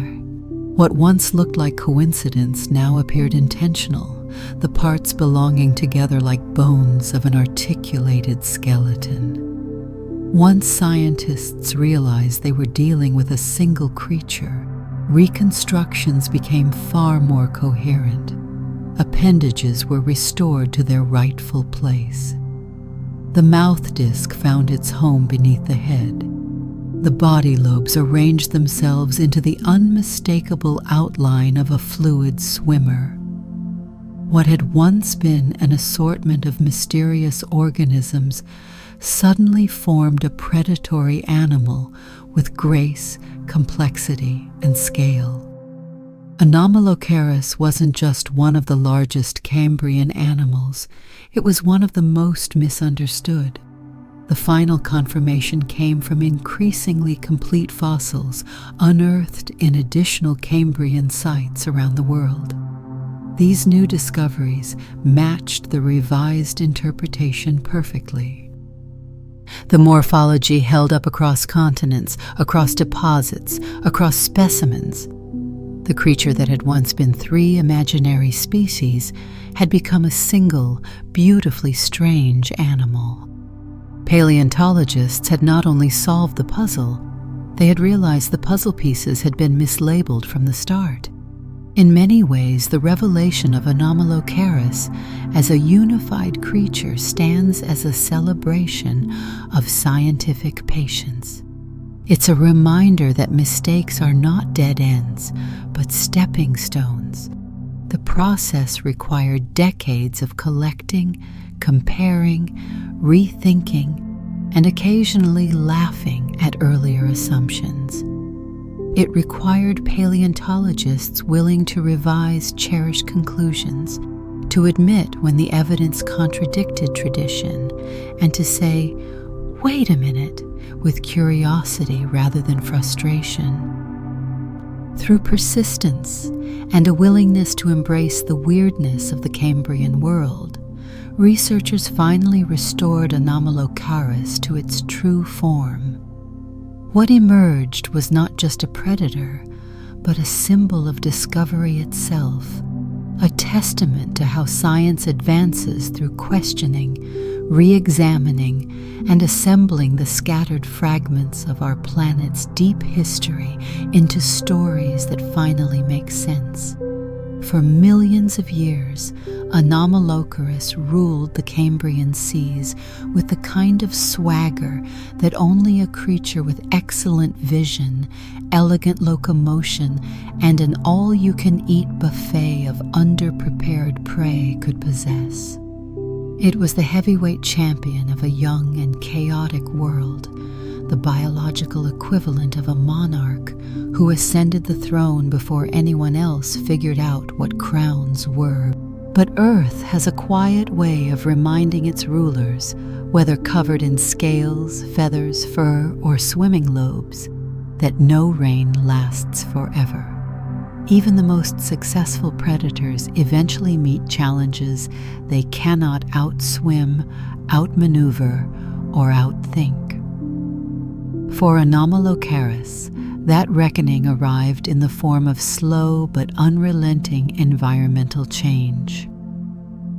The extinction of Anomalocaris was not a dramatic single event. There was no sudden cataclysm, no sky-darkening asteroid, no abrupt environmental switch thrown by a moody planet. Instead, the world shifted in subtler ways, ways that accumulated like tiny inconveniences, until they stacked into a wall too tall for even an apex predator to climb. Sea levels fluctuated, ocean chemistry evolved, Climates adjusted, and the delicate ecological structures of the Cambrian began rearranging themselves. These changes were small enough that no creature noticed them in real time. But over millions of years, the cumulative effect transformed the seas into a place where Anomalocaris no longer fit as comfortably as it once had. One of the first challenges came from competition, unexpected, creeping competition from creatures that had taken the evolutionary arms race very personally. While Anomalocaris spent its reign perfecting its predatory craft, other organisms were busy developing new features, new defenses, and entirely new body plans. Among them were early arthropods, with hardened exoskeletons far more robust than the simple armor their Cambrian ancestors wore. These creatures arrived with jointed limbs, diversified feeding strategies, and bodies that seemed tailor-made for exploring niches Anomalocaris could not access. At the same time, early vertebrate relatives began to appear, small, agile swimmers with primitive backbones that offered structural advantages. These newcomers were equipped with musculature that enabled quick bursts of motion, allowing them to dart and weave through the water with a style that made Anomalocaris's elegant gliding look almost leisurely by comparison. They weren't large, but evolution does not require size to start shifting the balance of power. Sometimes, all it takes is a new way to move, a new way to sense the world, or a new way to crunch dinner. As these organisms diversified, food webs grew more complex. Prey that Anomalocaris once captured with ease began branching into forms too fast, too armored, or too unpredictable to handle efficiently. Meanwhile, other predators started to emerge, predators equipped with different hunting strategies that allowed them to exploit the shifting ecological landscape. Anomalocaris, once the unchallenged master of its domain, now found itself in a world filled with aspiring rivals. It wasn't being dethroned all at once. It was being gradually crowded off the stage. Environmental conditions played an equally important role.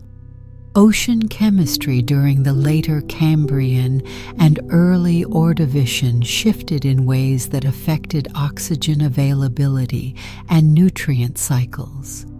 These changes altered which species flourished and which dwindled.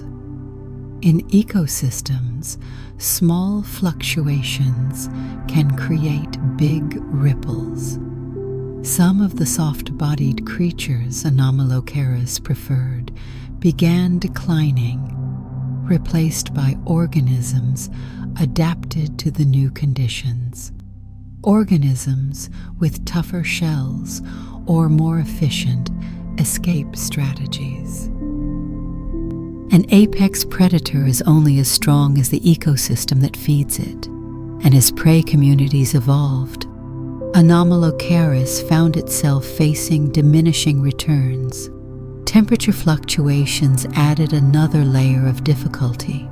As climates shifted, ocean currents restructured, altering habitat ranges and disturbing ecological stability.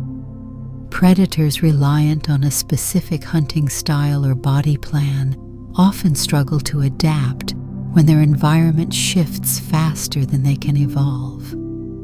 Anomalocaris, with its specialized appendages and hydrodynamic form, thrived in the Cambrian's particular blend of conditions, but as those conditions drifted away, the predator's evolutionary toolkit no longer matched the new challenges the oceans presented. But perhaps the most symbolic blow to Anomalocaris' dominance came from the rising complexity of early ecosystems.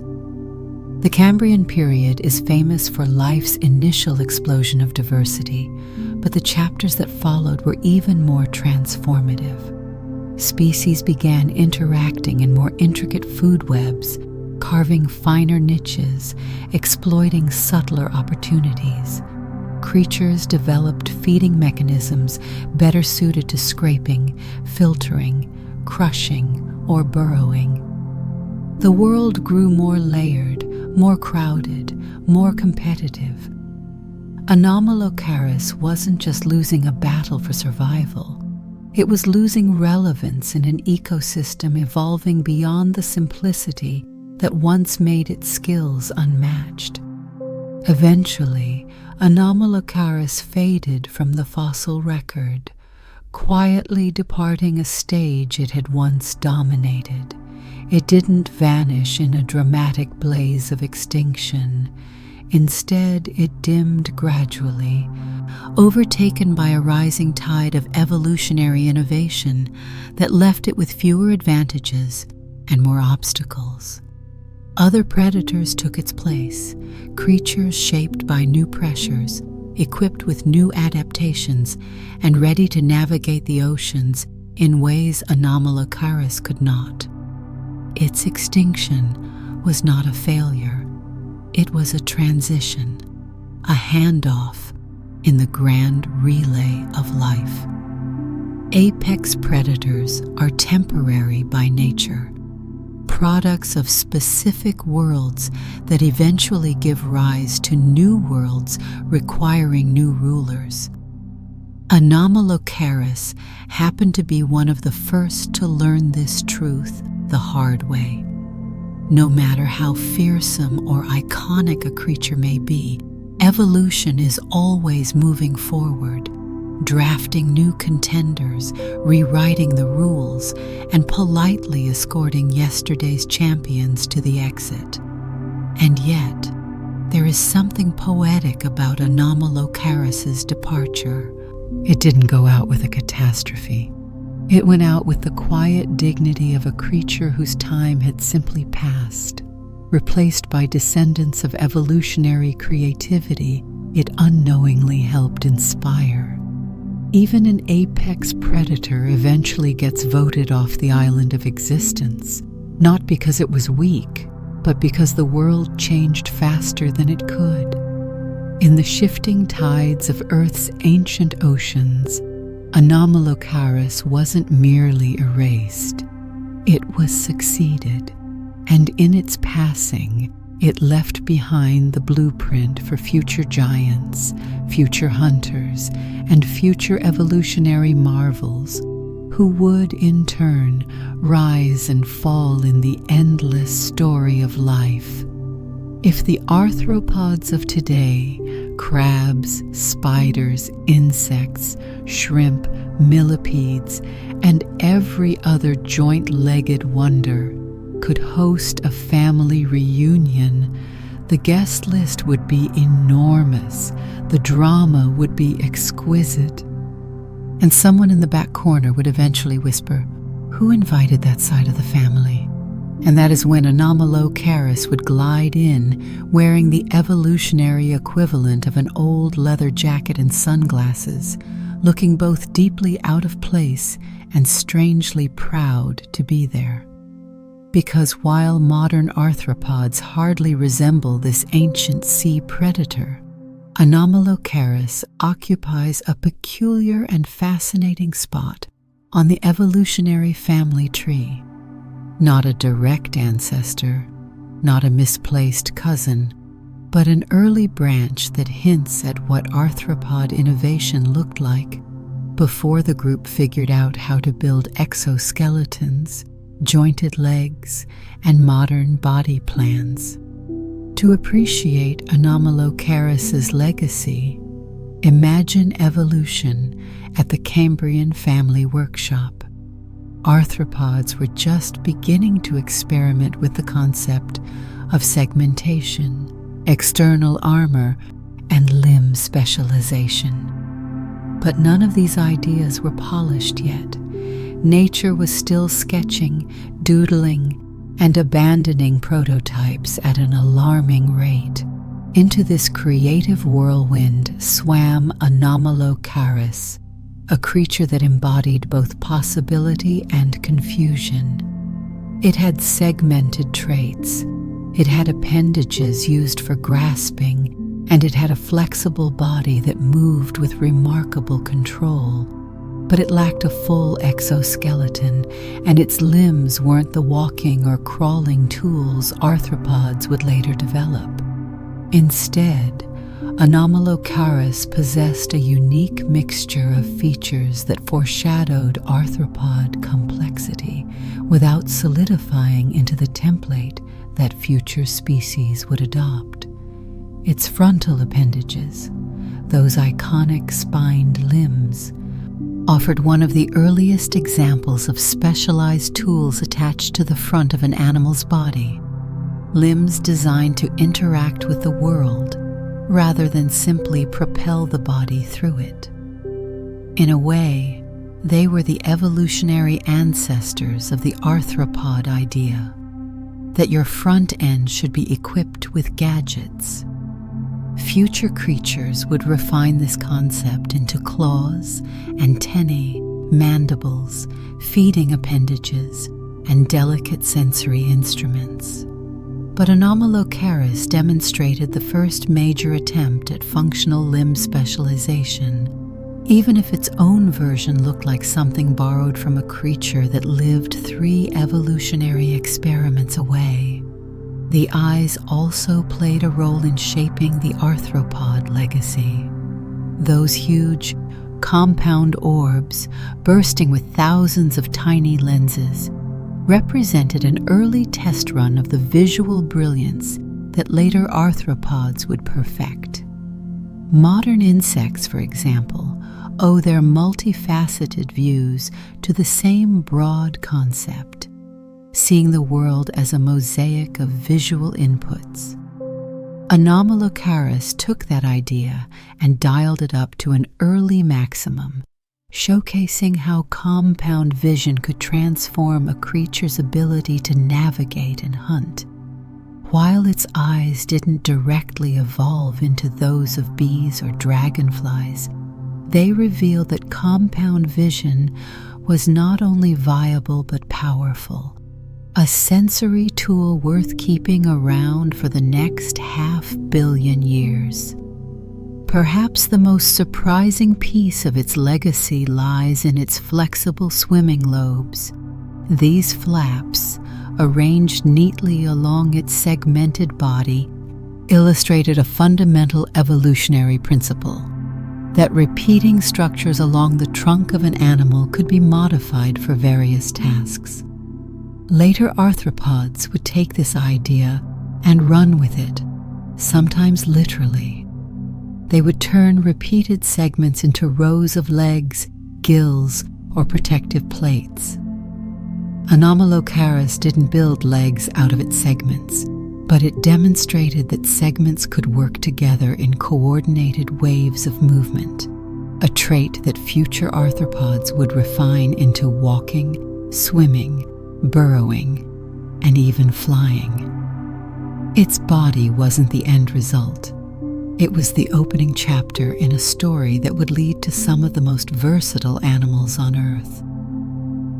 And then there is the strange truth that Anomalocaris is now classified as part of a group called the radiodonts, a cluster of early arthropod relatives that once roamed the seas with equal helpings of oddity and ambition. Radiodonts represent the experimental phase of arthropod evolution, the time when biology tried on multiple styles before committing to the one humans recognize today. Some radiodonts became filter feeders, others adopted dredging lifestyles, while Anomalocaris took the glamorous role of apex predator. These creatures showed just how broad the evolutionary playground was before arthropods settled into their later, more structured designs. When you study Anomalocaris' position in this early radiation of forms, you begin to see its legacy not as a direct inheritance, but as a set of early evolutionary notes, concept sketches that helped shape what came afterward. It was a creature that demonstrated what muscles could do in a segmented body, how appendages might specialize, how sensory systems could explode in complexity, and how flexible locomotion could open ecological doors. Later arthropods inherited the spirit of experimentation, even if they did not inherit the exact body plan.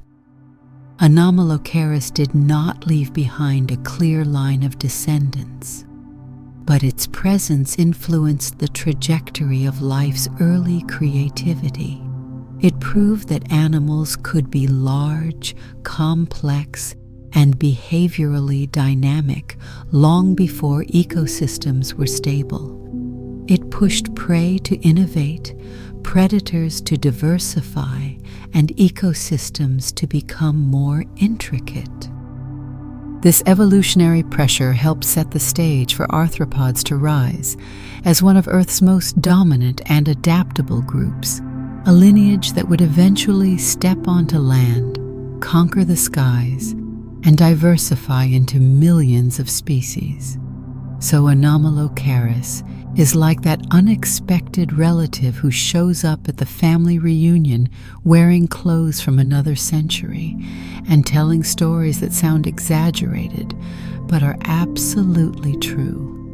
It's from a branch of the family tree that didn't continue, yet its presence explains why the family turned out the way it did. It is the ancient, eccentric forebear whose legacy lives not in direct descendants, but in the evolutionary echoes that shaped the arthropods we know today. If Anomalocaris could speak, which would be unsettling but admittedly fascinating, it might look at the modern world and say, "You all think things are strange now?" Because long before humans walked the earth, long before dinosaurs thundered across continents, long before plants stretched upward into forests, the planet had already staged some of the most outrageous biological experiments ever imagined. And Anomalocaris was one of the shining, shimmering, toothy reminders that life has always had a flair for the dramatic. The Cambrian seas were not simply a chapter in Earth's history, they were a declaration. They announced that life was not interested in playing it safe. If anything, early evolution behaved like a restless artist working with fresh clay, sculpting and reshaping organisms with gleeful abandon. Anomalocaris, with its swirling mouth, rippling lobes, and panoramic eyes, was one of evolution's boldest brushstrokes, a creature built not from the logic of future ecosystems, but from the raw imagination of a world still discovering what an animal could be.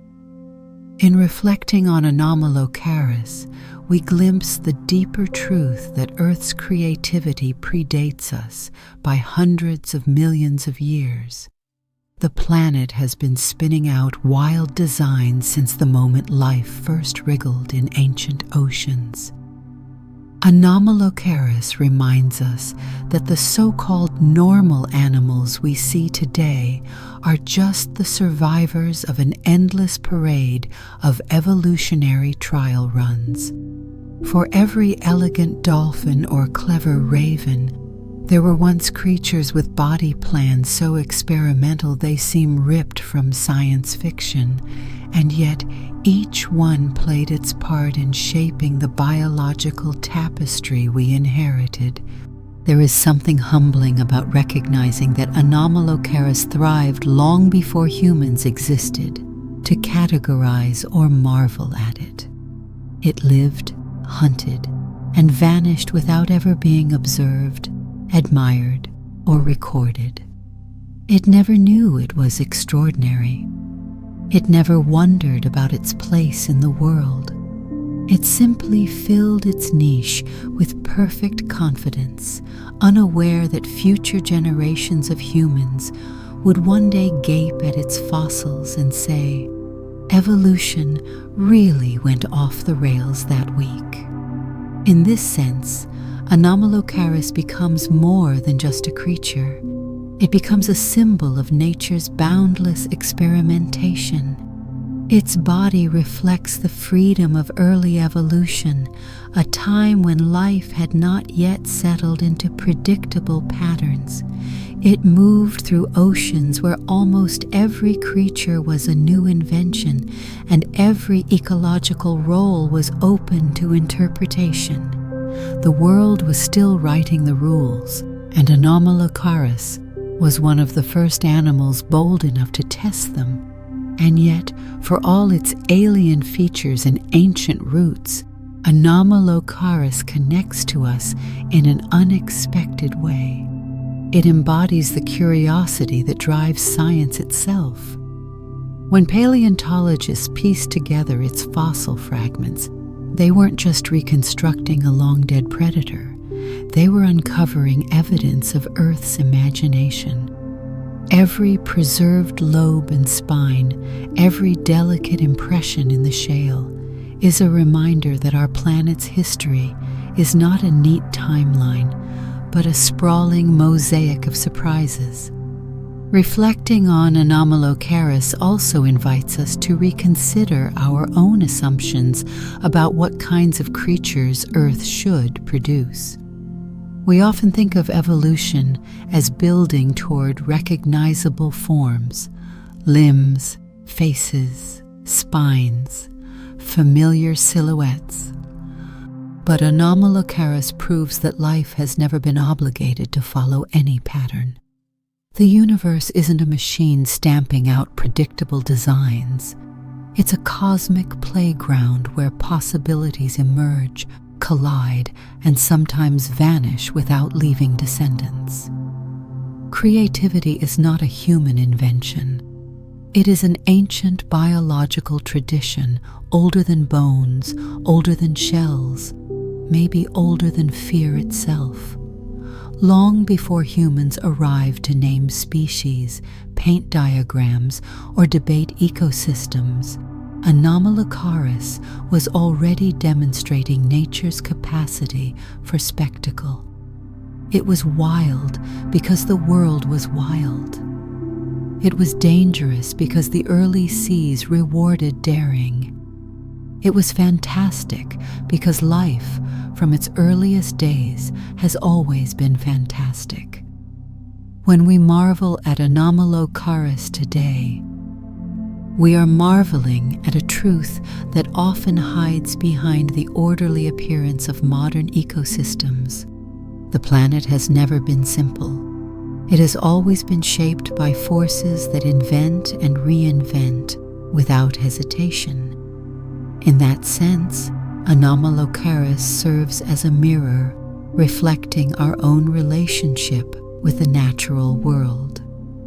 We look to the past and see not just strangeness, but the roots of creativity that eventually led to all life, plants, animals, fungi, us. Anomalocaris doesn't need to be our ancestor to influence our story. It simply needs to remind us that evolution is not a ladder, but a vast, branching river with countless channels flowing into the present. Some of those channels carried forms that thrived and continued. Others, like Anomalocaris, surged brilliantly and then faded, leaving behind only whispers in stone. Yet those whispers have power. They show us that Earth's imagination has always exceeded our own. They remind us that every creature alive today represents just one of many possible solutions to the problem of staying alive. And they hint that the future will likely be just as unpredictable as the past. So as we close the story of Anomalocaris, we do not simply say goodbye to a prehistoric predator. We salute one of evolution's earliest masterpieces of weirdness, a creature that swam through an ancient world, singing the planet's first anthem of creativity. It lived in an ocean that shimmered with possibility, a world that was dangerous, untamed, and breathtaking, long before any human eyes existed to witness it. Earth has always been extraordinary. Anomalocaris just happened to be one of the first to prove it.